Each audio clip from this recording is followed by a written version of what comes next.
আরে তুই এটা কি করলি? তুই আমার পেটে বেলুন ফাটিয়ে দিলি। এক্ষুনি আমার স্বামী চলে আসবে। আমার স্বামী একজন আর্মি অফিসার, ওকে আমি বলেছি যে আমি প্রেগনেন্ট। ও যদি জানতে পারে আমি প্রেগনেন্ট না, তাহলে আমাকে এক্ষুনি বাড়ি থেকে বের করে দিবে। স্যার তো আপনাকে এমনিতেও বাড়ি থেকে বের করে দিবেন, কারণ আপনি স্যারকে এতদিন ধরে ঠকাচ্ছেন। একটা কথা শোন, তুই এই বাড়ির কাজের লোক, কাজের লোক কাজের লোকের মতোই থাক। তোর জন্য ওটাই ভালো হবে। তুই যখন জানিস আমি প্রেগনেন্ট না, ভালো, তুই কেন অন্যজনকে কথা বলতে যাবি? আমি প্রেগনেন্ট না তো কি হয়েছে? আর তুই বল, শুধু শুধু বাচ্চা নেওয়ার লাইফটা কেন নষ্ট করব? হ্যাঁ, আপনি কেন বাচ্চা নেবেন? আর আপনার তো বয়ফ্রেন্ড আছেই। শোন, তুই কিন্তু বেশি বেশি কথা বলছিস। তোকে যেটুকু বলা হয়েছে তুই সেটুকু কর। শোন, তুই এতটাও শিক্ষিত না যে তোর যেখানে সেখানে গেলে চাকরি হয়ে যাবে। আমি তোর নামে এই সোসাইটি এমন বদনাম দিব যে তোর কোথাও চাকরি হবে না। মেম সাহেব, আমি আপনার ওইদিন সব কথা শুনে নিয়েছিলাম। আপনার বয়ফ্রেন্ড কি বলতেছিল? এই শোনো, তুমি তোমার স্বামীর কাছ থেকে আরো টাকা চেয়ে নাও, যাতে আমি ব্র্যান্ডে শপিং করতে পারি। আরে চুপ থাকো তো। আমি আমার স্বামীকে যা বলবো ও তাই শুনবে, কারণ ও তো আমার জন্য ফিদা।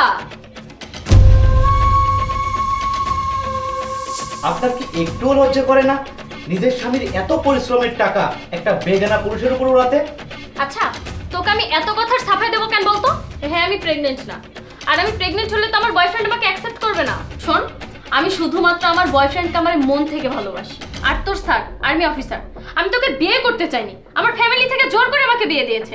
আর যখন দিয়েছে, ওর তো টাকার অভাব নেই, তাই ওকে আমি এটিএম মেশিন বানিয়ে রেখেছি। আমি আমার বয়ফ্রেন্ডের সাথে থাকবো। আর আর্মি অফিসার ও বর্ডারে থাকবে ওর ডিউটির জন্য। আর শোন, আমি ওকে বিয়ে করেছিলাম শুধুমাত্র বিলাসিতা করার জন্য। এই জন্য আমি বিয়ে করেছিলাম, কারণ আমি জানি জাহিদের ফ্যামিলিতে আর কেউ নেই আমাকে বাধা দেওয়ার জন্য। কিন্তু না, এখন তো দেখছিস সামান্য একজন কাজের লোক হয়ে তুই আমার সাথে বড় বড় কথা বলছিস। তুই একজন সামান্য কাজের লোক, সো তোর কথা জাহিদ বিশ্বাস করবে না। আর তাছাড়া জাহিদের আগে পিছনে কেউ নেই যে জাহিদকে এটা বিশ্বাস করাবে। এই দেখো, আমি তোমার পেছনে দাঁড়িয়ে আছি। জাহিদ, তুমি এখানে দাঁড়িয়ে আছো? হ্যাঁ, আমি তোমার পেছনে দাঁড়িয়েছিলাম আর এতক্ষণ তোমার সব কথা শুনেছি। কি কথা শুনেছো জাহিদ? এই যে তুমি এতক্ষণ ধরে যা যা বলেছো, তোমার প্রেগনেন্ট হওয়া নাটক করা থেকে যা যা বলেছো সব শুনেছি। তোমার বয়ফ্রেন্ড আছে, আরও তুমি আমাকে কিভাবে এটিএম মেশিনের মতো ব্যবহার করেছো সব। ম্যাডাম, আপনি যখন ঘুম থেকে ওঠেননি তখনই স্যার চলে এসেছেন আপনাকে সারপ্রাইজ দেওয়ার জন্য। আর আমি তখনই স্যারকে সব কিছু বলে দিয়েছিলাম, কিন্তু স্যার আমার কথায় বিন্দুমাত্র ভরসা করেনি, কারণ আপনার উপরে স্যারের অন্ধ বিশ্বাস ছিল। এজন্য বাধ্য হয়ে আমাকে এটা করতে হয়েছে। তুই এটা একদম ঠিক করিসনি। ঠিক করেনি মানে? ও একদম ঠিক কাজ করেছে। ও আজকে তোমার মুখোশটা আমার সামনে টেনে খুলে ফেলেছে। আমি তোমাকে কতটা ভালোবাসতাম, আর সেই ভালোবাসা তুমি এই প্রতিদান দিলে। আমি দূরে বর্ডারে থাকি বলে তুমি আমার সাথে এভাবে চিটিং করলে। তাছাড়া আর কি করতাম? তুমি কি দিয়েছো? কখন আমাকে ঠিকভাবে সময় দিতে পারোনি। সময় তো আমি আমার কাজকে দিয়েছি, আমার দেশকে দিয়েছি। আর তুমি এখানে কি করছিলে?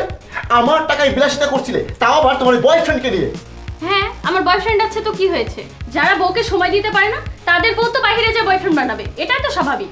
আরে, আমি তো বিয়ের আগেও আর্মিতে জব করতাম, তাহলে বিয়ের আগেই তুমি আমাকে রিজেক্ট করে দিতে পারতে। এটা বলতে পারতে যে যে আমাকে সময় দেবে না, আমি ওরকম আর্মি ছেলেকে বিয়ে করবো না। আসলে তুমি শুরু থেকেই ক্যারেক্টারলেস। তুমি প্রথম থেকেই চেয়েছিলে যে তোমার এরকম একটা স্বামী থাকবে যে বাইরে থাকবে, আর তুমি তার টাকায় তোমার বয়ফ্রেন্ডকে নিয়ে বিলাসিতা করবে। যাই হোক, আমি আল্লাহর কাছে কৃতজ্ঞ যে আমার বাড়িতে এরকম একটা ভালো কাজের ছেলে আমি পেয়েছি। না হলে তো আমি এতদিন এত কিছু জানতেই পারতাম না। শোনো, আর কোনো কাহিনী বাঁধানোর আগেই তুমি আমার বাড়ি থেকে বেরিয়ে যাও। যাও।